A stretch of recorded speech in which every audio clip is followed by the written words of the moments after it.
Redox reaction करी electrochemical cell में, तो हमने देखा कि कुछ जो है वो ऑक्सीडाइज हो रहे हैं और कुछ जो है वो रिड्यूस हो रहे हैं।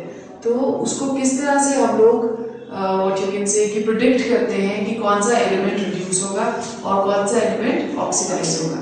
So that is based on the electrochemical series.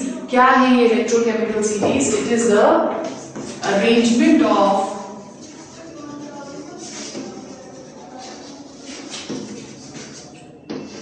elements in order of increasing reduction potentials.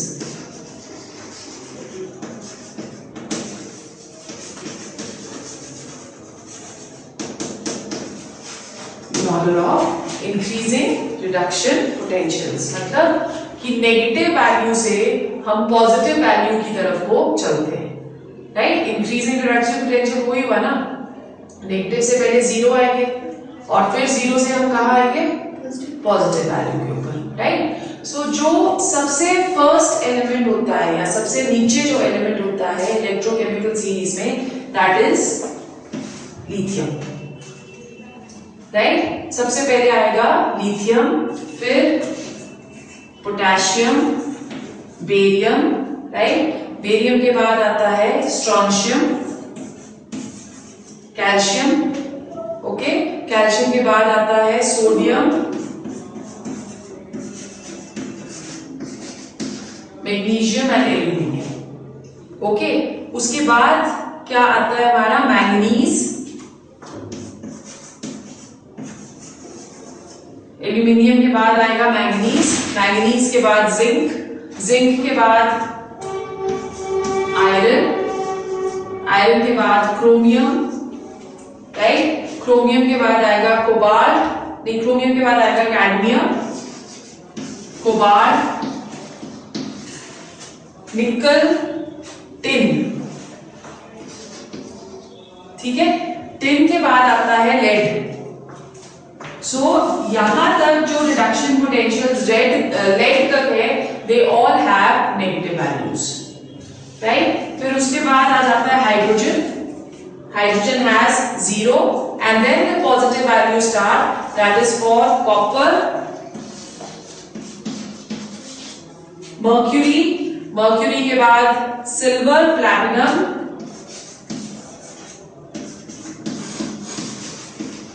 And gold.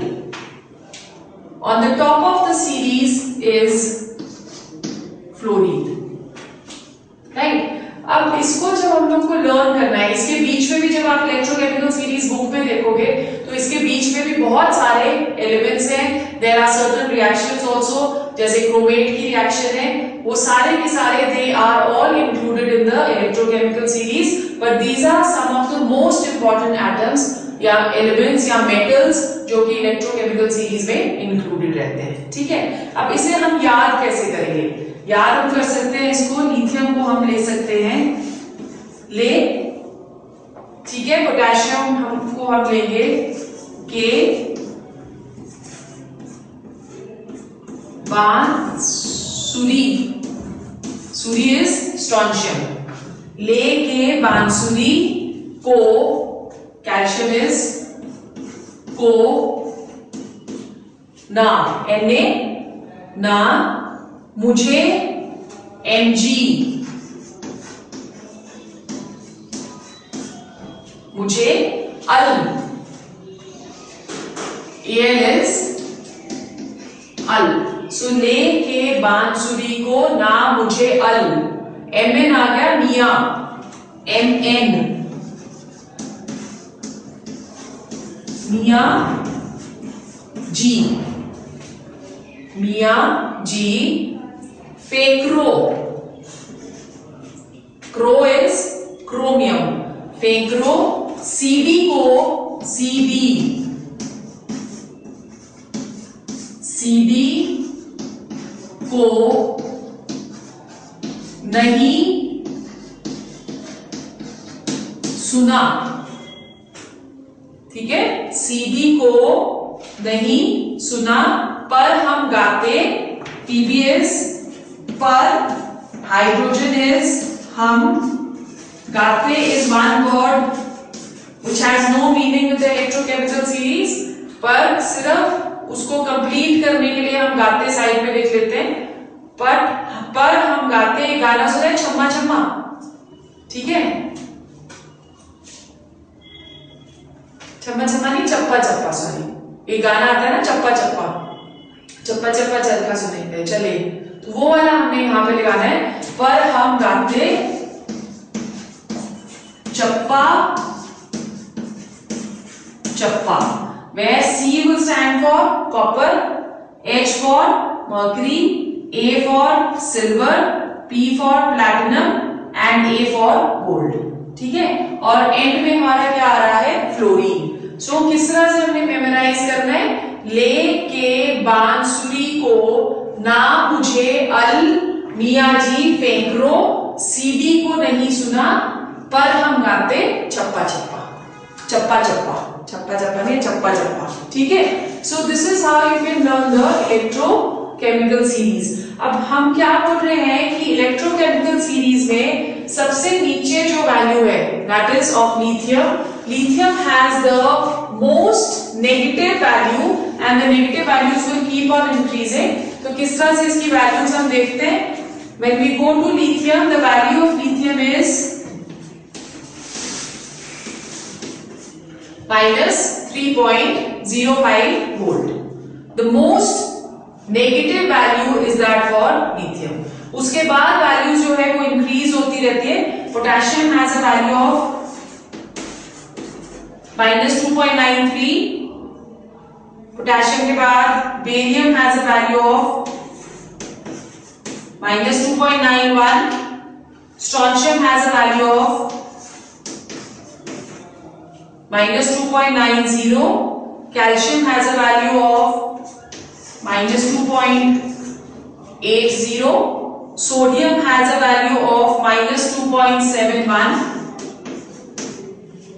ठीक है, magnesium has a value of minus 2.36 and then aluminium has a value of minus 1.66।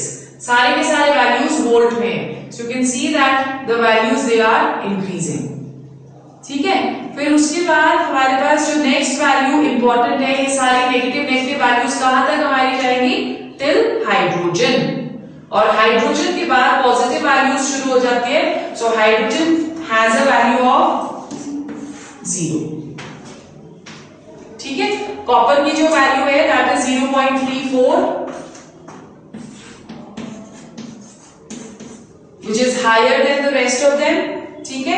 फिर copper के बाद mercury की value है 0.79,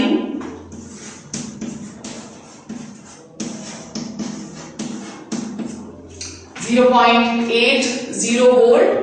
platinum और gold they are very less reactive. So fluorine पे चलते हैं। Fluorine has the highest value of 2.87 volt, 2.87 volt.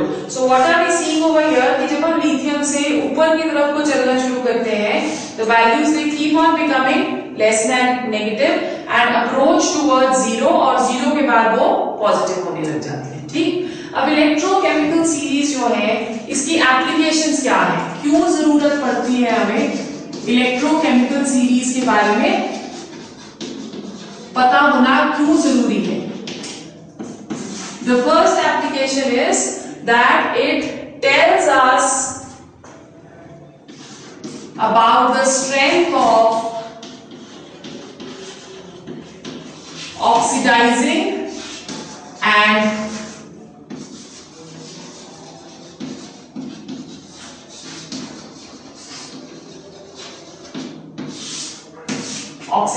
and reducing agents, ठीक है।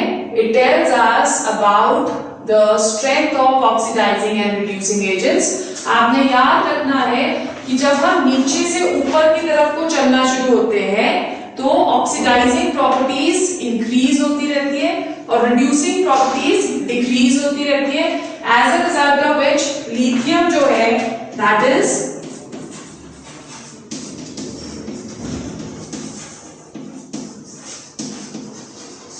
मोस्ट ऑक्सीडाइजिंग, ठीक है। Lithium is most reducing, lithium is most reducing.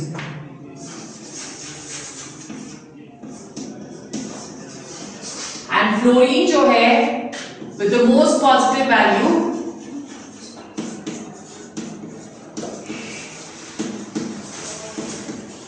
This is most oxidising, ठीक है। सो एक हम लोग स्टेटमेंट लिखते हैं क्या, more the negative value,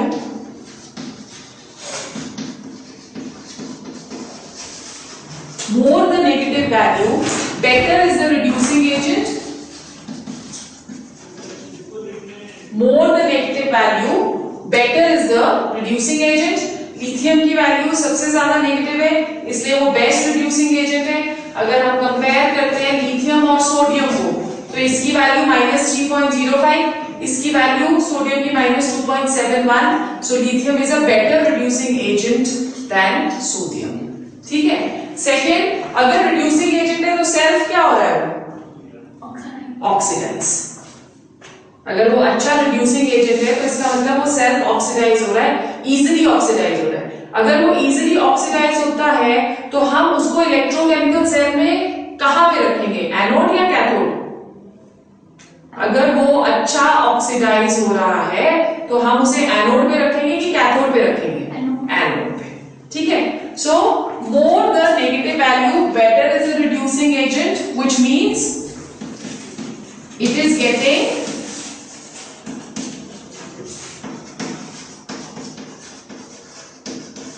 self-oxidized and it is placed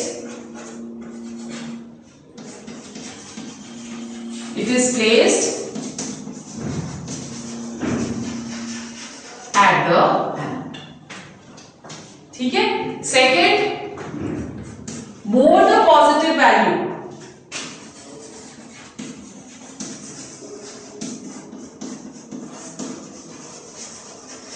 more the positive value, better is the oxidizing agent, ठीक है। better is the oxidizing agent, तो वो क्या हो रहा है, it is getting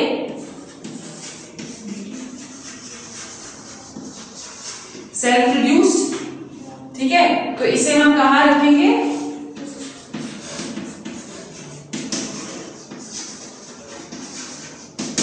eight the cathode,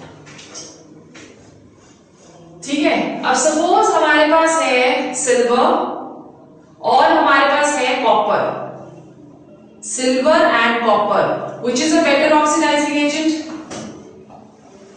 silver and copper में से बेटर ऑक्सीडाइजिंग एजेंट कौन सा है, silver. It has a higher value 0.80 volt, therefore it is a better oxidising agent, ठीक है। सो ये फर्स्ट एप्लीकेशन है इलेक्ट्रोकेमिकल सीरीज की या ईएमएफ सीरीज की, जो हमें क्या बताता है, strength of oxidising and reducing agents. Second जो इसकी एप्लीकेशन है, the second application is it helps us to calculate the EMF of a cell. Calculate EMF of a cell. हम लोगों ने पढ़ा था कि E naught cell that is equal to E cathode minus E anode.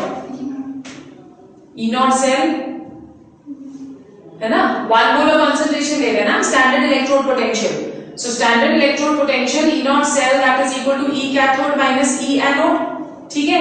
अब E cathode, cathode पे क्या होता है, रिडक्शन, और एनोड पे क्या होता है, ऑक्सीडेशन। तो रिडक्शन किसकी हो रही है, जो बेटर ऑक्सीडाइजिंग, ठीक है। और बेटर ऑक्सीडाइजिंग कौन से हैं, जिनकी वैल्यूज बड़ी है, यही होगा ना। और एनोड पे क्या होता है, ऑक्सीडेशन। ऑक्सीडेशन किसकी होगी, जो बेटर रिड्यूसिंग है, राइट। सो बेटर रिड्यूसिंग वाले कौन से हैं, जिनकी ज्यादा नेगेटिव वैल्यूज हैं। तो जब भी हम लोग ई नॉट सेल कैलकुलेट करते हैं तो आपने हमेशा, जैसे आप कंफ्यूज हो गए कि कैथोड किसको लेना है और एनोड किसको लेना है, तो आपने हमेशा ई नॉट सेल में बड़ी वैल्यू से छोटी वैल्यू को माइनस करना है। ओके, बड़ी वैल्यू से छोटी वैल्यू को माइनस करना है। जैसे फॉर एग्जांपल हमको कैलकुलेट करना है ई नॉट ऑफ अ सेल जिसमें जिंक और कॉपर दिया हुआ है, जिंक और कॉपर। सो यहां पे जिंक की वैल्यू कितनी है? जिंक की value that is equal to -0.76। ठीक है, जिंक की वैल्यू इज -0.76 और कॉपर की वैल्यू कितनी है? 0.34। राइट, तो बड़ी वैल्यू से छोटी वैल्यू को माइनस करेंगे। बड़ी वैल्यू कौन सी है? 0.34 और छोटी वैल्यू कौन सी है?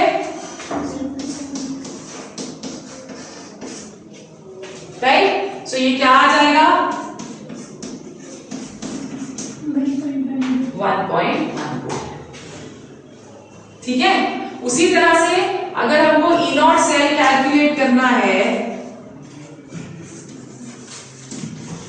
जिसमें एजी और कॉपर दिया हुआ है, एजी की वैल्यू कितनी है? 0.80 और कॉपर की वैल्यू कितनी है? 0.34। तो बड़ी वैल्यू से छोटी वैल्यू को माइनस करेंगे। बड़ी वैल्यू क्या है? छोटी वैल्यू क्या है?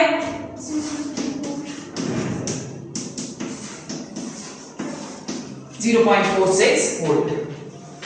ठीक है, अब हमें दिया हुआ है निकल। निकल की वैल्यू होती है -0.25।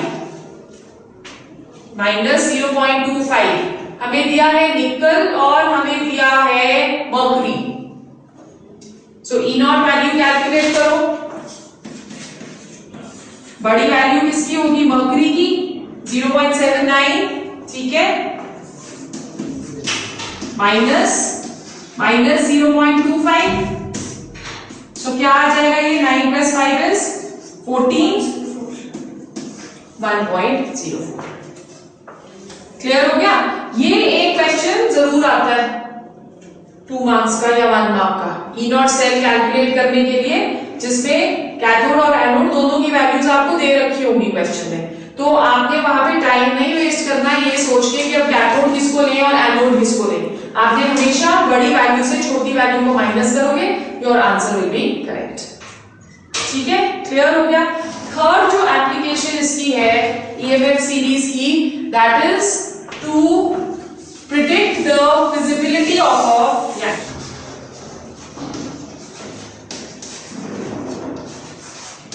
Feasibility of a reaction. Feasibility of a reaction के लिए you have to remember that E naught of a cell should always have positive value. Should always have positive value.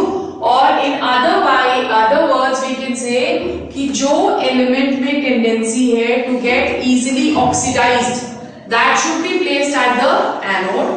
और जिसमें टेंडेंसी है to get reduced, that should be placed at the cathode. ठीक है, oxidise कौन से होंगे? जिनकी कम value है, और रिड्यूस कौन से होंगे? जिनकी ज्यादा वैल्यू है। So let's take an example. हम एक रिएक्शन कर रहे हैं Cu2 positive plus 2Ag to give us Cu plus 2Ag positive. हमने इसकी प्रेडिक्टेबिलिटी, फिजिबिलिटी प्रेडिक्ट करनी है।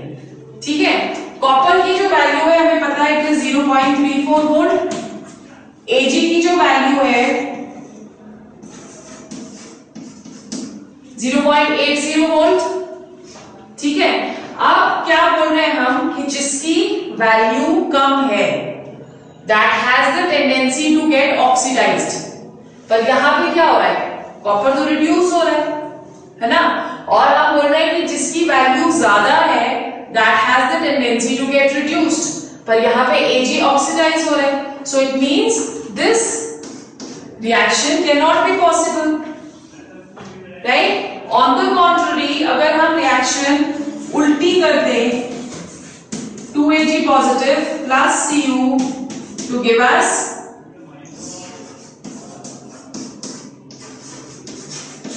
2Ag, अब यहाँ पे क्या हो रहा है, सिल्वर जो है वो रिड्यूस हो रहा है, ठीक है, which according to the reduction potential value is correct because it is a higher value of reduction potential, whereas copper जो है वो oxidize हो रहा है, so copper has a what, lower value of reduction potential, तो उसको oxidize ही होना चाहिए।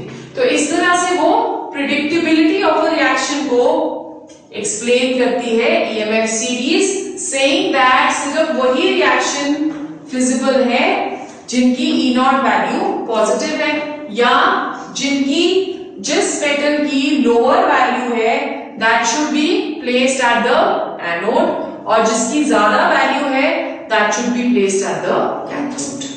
ठीक है, so we have understood till here. Then the fourth application is,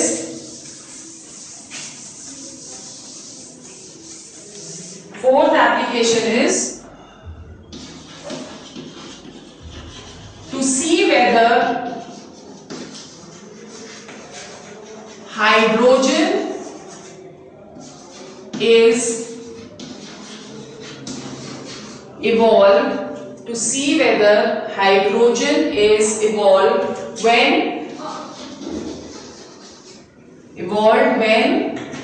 metals react with acids।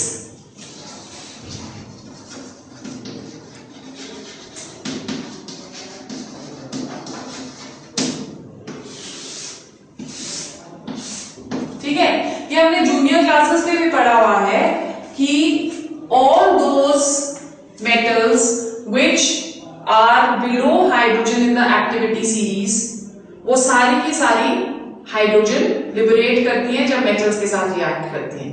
अब according to the electrochemical series, वो सारे metals जिनकी नेगेटिव रिडक्शन पोटेंशियल है, वो सारे के सारे हाइड्रोजन देंगे जब एसिड्स के साथ रिएक्ट करते हैं, और ऑल दोस जिनकी पॉजिटिव है they will not give hydrogen when they are reacted with acids. जैसे फॉर एग्जांपल नेगेटिव वैल्यू में से हम सोडियम ले लेते हैं। सोडियम को जब हम सल्फ्यूरिक एसिड के साथ रिएक्ट करते हैं, it gives us sodium sulphate plus hydrogen. ठीक है, उसी तरह से अगर हम जिंक को HCl के साथ रिएक्ट करते हैं, it gives us ZnCl2 plus hydrogen, right. So sodium की जो वैल्यू है that is -2.71 negative value, zinc की भी जो वैल्यू है दैट इज -0.76 नेगेटिव वैल्यू। ठीक है, सो ये दोनों हाइड्रोजन लिबरेट करेंगे। But when we go to copper, copper को जब हम एसिड के साथ रिएक्ट करते हैं तो no reaction takes place, no hydrogen is going to be liberated over here, right. अब ये जो मेटल्स, जितने भी मेटल्स हाइड्रोजन से नीचे हैं which have negative value of reduction potentials, उनको हम बुलाते हैं क्या, they are known as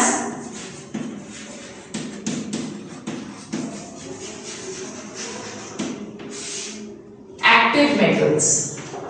ठीक है, so active metals कौन से हुए, all those metals which give hydrogen, all those metals which give hydrogen when reacted with acids, or all those metals which have a negative value of reduction potential, which have a negative value of reduction potential। ठीक है, और जो दूसरे metals हैं which are not giving hydrogen, उन्हें हम क्या बुला रहे हैं,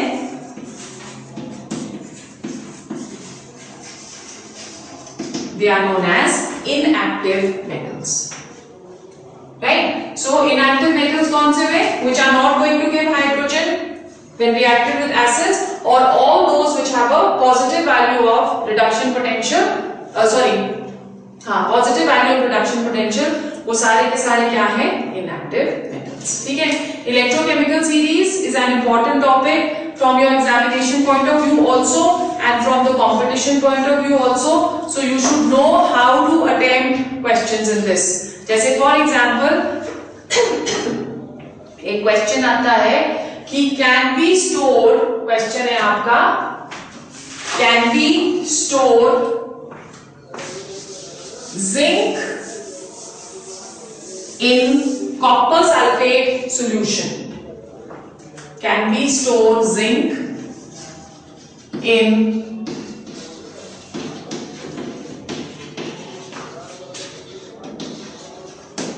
कॉपर सल्फेट सॉल्यूशन. अब क्या होगा, जब जिंक को हम कॉपर सल्फेट सॉल्यूशन में डालेंगे तो zinc has a tendency of what, oxidise कर जाएगा, है ना, और Zn2 पॉजिटिव स्टेट में चल जाएगा. तो हम लोग जिंक के स्पून को अगर कॉपर सल्फेट में डालेंगे तो वो रिएक्ट कर जाएगा. पर अगर आप उल्टा करें, कॉपर को अगर हम जिंक सल्फेट के उसमें डालें तो nothing is going to happen. ठीक है, so we can not store zinc in copper sulfate solution because zinc will easily get reduced, get oxidized to Zn2 positive. Zn2 positive. But vice versa can happen. We can store a copper spatula in zinc sulfate solution because copper has a tendency to get oxidized rather than getting reduced. ठीक है, zinc की electrode potential negative होती है, zinc की electrode potential negative होती है तो वो इजीली ऑक्सीडाइज हो जाएगा. कॉपर की इलेक्ट्रोड पोटेंशियल पॉजिटिव होती है तो इसलिए copper has a tendency to get reduced, thus no reaction is going to take place. ठीक है, so ऐसा एक 1 मार्क का क्वेश्चन इस सेक्शन में से आ सकता है, या हमें आ सकता है कि हम E0 सेल की वैल्यू कैलकुलेट करनी है, वो आ सकता है आपको, या एक्टिव और इनएक्टिव मेटल्स के बेसिस पे भी क्वेश्चन आ सकता है, ऑक्सीडाइजिंग और रिड्यूसिंग एजेंट के बेसिस पे भी आ सकता है कि E0 वैल्यू इसकी इतनी है और E0 वैल्यू इसकी इतनी है, 10 which is more oxidizing. Right, अगर जैसे आपको फॉर एग्जाम्पल 4 एलिमेंट्स दे दिए, एक दे दिया है सोडियम, एक दे दिया है लेट्स से निकल, और एक हमें दे दिया है कॉपर, और एक हमें दे दिया है Ag. ठीक है, और वो बोल रहे हैं कि arrange them in increasing order of oxidizing agent, arrange them in increasing order of oxidizing nature. तो हम कैसे करेंगे, जिसकी सबसे नेगेटिव वैल्यू होगी वो सबसे कम ऑक्सीडाइजिंग एजेंट. तो जब हम यहाँ देख रहे हैं तो सोडियम की वैल्यू -2.7 मान रहे हैं, सो सबसे कम ऑक्सीडाइजिंग एजेंट सोडियम हो जाएगा. ठीक, उसके बाद निकल हो जाएगा, निकल के बाद कॉपर हो जाएगा, और कॉपर के बाद मर्क्यूरी. सो किस तरह से हम इसको शो करेंगे, increasing order of oxidising strength. ठीक है, इस तरह के क्वेश्चंस भी हमारे को आते हैं, कॉम्पिटिशंस में भी आते हैं, बोर्ड्स में भी आ सकते हैं, 1 मार्क के क्वेश्चंस हैं. ठीक है, then next we come to a very very important topic of this chapter, from which again 2 marks का question can be expected, which is known as Nernst equation. So topic हमारा क्या है, dependence of electrode and cell potentials, dependence of electrode and cell potentials on concentration.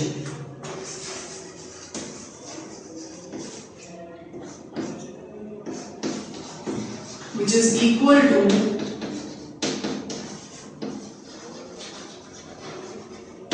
Nernst equation. Right? अब Nernst was a scientist जिसने हमें electrode potential concentration के साथ किस तरह से वेरी करते हैं उसके बारे में हमें बताया था. अभी तक हम लोग पढ़ते आ रहे थे E not cell. E not cell क्या हुआ, मैंने बताया था कि ई नॉट सेल हम तब लेते हैं अगर कॉन्सेंट्रेशन हम 1 मोलर लेंगे हमेशा, ठीक है। अब ऑलवेज जब भी आप एक सेल लेते हो, इलेक्ट्रोकेमिकल सेल लेते हो, तो कोई जरूरी तो नहीं है कि कॉन्सेंट्रेशन हमेशा 1 मोलर ली जाए। Concentration can be anything else than 1 molar also. So in that case Nernst equation से हम लोग ई सेल कैलकुलेट करते हैं। So we have two terms over here which we have studied. The first one which we have studied in the previous topics, that is E naught cell. E naught cell is the electrode potential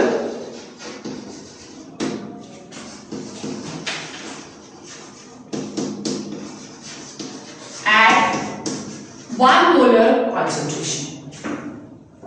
ठीक है, और हमने ये भी देखा कि E naught cell को हम कैलकुलेट कैसे करते हैं, that is equal to E cathode minus E anode, right. फिर सेकेंड हमारे पास आ गया क्या, E cell. E cell is the electrode potential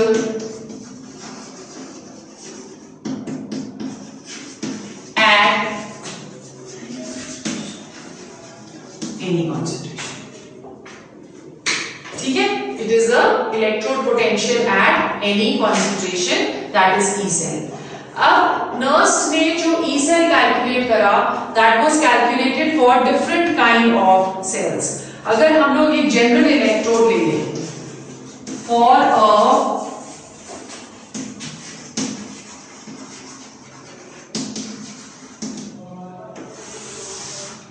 general electrode, right. अगर हम एक जनरल इलेक्ट्रोड लेते हैं तो उसके लिए ई सेल की वैल्यू क्या आती है, E cell that is equal to E naught cell minus 2.303 RT upon NF log of concentration of the metal in the solid state upon concentration of the metal in the aqueous state, right। अब यहां पे terms क्या क्या use हो रहे हैं, R we know is the gas constant and the value taken over here is going to be 8.314 या 8.31, ठीक है। T इज द temperature,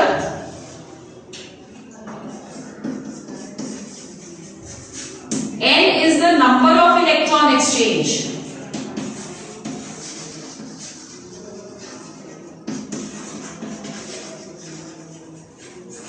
E is the number of electron exchange।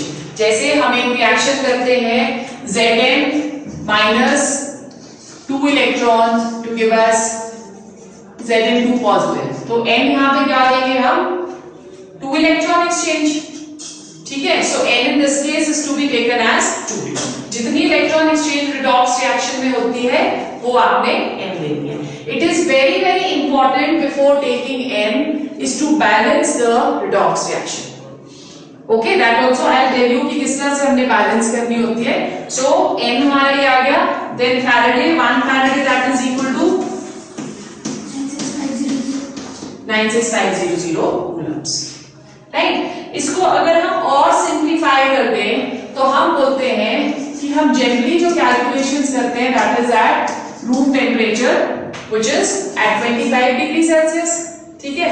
So 25 degree Celsius को जब केल्विन में कन्वर्ट करेंगे तो क्या आ जाएगा, 298 केल्विन, ठीक है।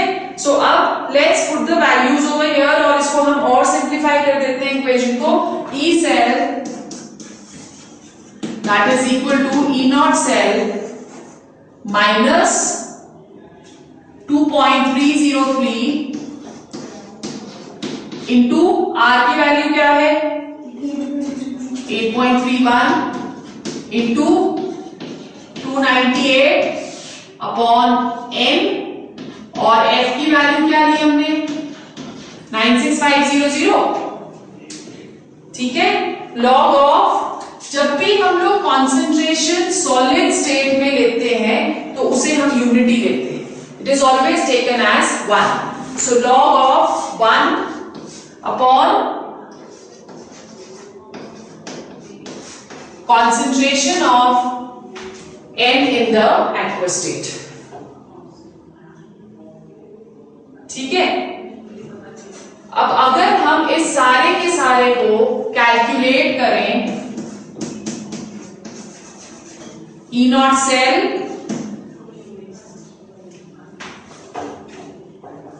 0.059 आ जाएगा, ये सारी value 2.303 into 8.35 into 298 upon 96500 0.059 upon n. ठीक है, because n will keep on varying, बाकी सारे कांस्टेंट है.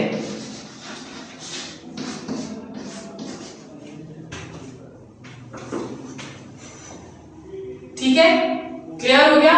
सो इस तरह से हम लोग एक जनरल इलेक्ट्रोड का ई सेल कैलकुलेट कर सकते हैं.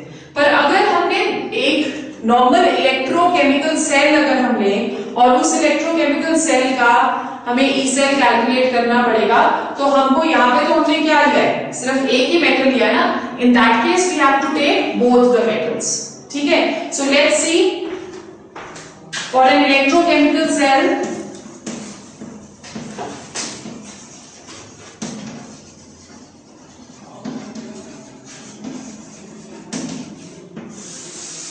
इलेक्ट्रोकेमिकल सेल के लिए हम लोग क्या लेते हैं, E cell that is equal to E not cell minus 0.059 upon n log of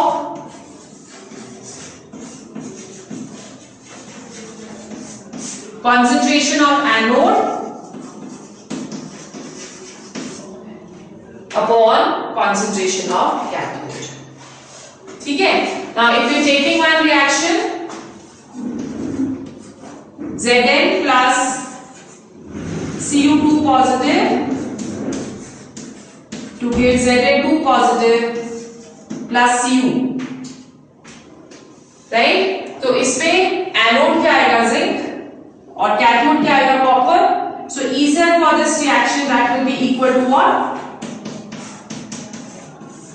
E naught cell minus 0.059 upon n log of concentration of Za2 positive upon concentration of Cu2 positive. The electron exchange in this case is going to be what? ठीक है? Is it clear? Now before going on to the numericals of this section, next उसमें कल हम लोग क्या करेंगे, पहले we will do logs, क्योंकि ये वाले सारे क्वेश्चंस जो हमारे हैं ये विदाउट लॉग्स हम लोग कैलकुलेट नहीं कर सकते. So the next topic is going to be first logs and then we go on to our applications of the Nernst equation. ठीक है, यहां तक समझ में आ गया. This is a very very important topic from your examination point of view.